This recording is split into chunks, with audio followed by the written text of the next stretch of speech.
ঢাকা চট্টগ্রাম মহাসড়কের কুমিল্লার পদুয়ার বাজার ট্র্যাজেডির রেশ কাটতে না কাটতে এবার একই মহাসড়কে সড়ক দুর্ঘটনায় একই পরিবারের 4 জন সহ মোট 5 জন নিহত হয়েছেন। আহত হয়েছেন একজন।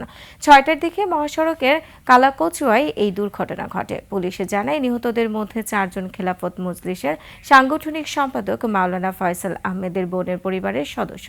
তারা হলেন মাওলানা ফয়সাল আহমেদের বোন ঝর্ণা বেগম, ভগ্নিপতি আব্দুল মতিন, ভাগ্নি লাবিবা এবং ভাগ্নে সাইফ।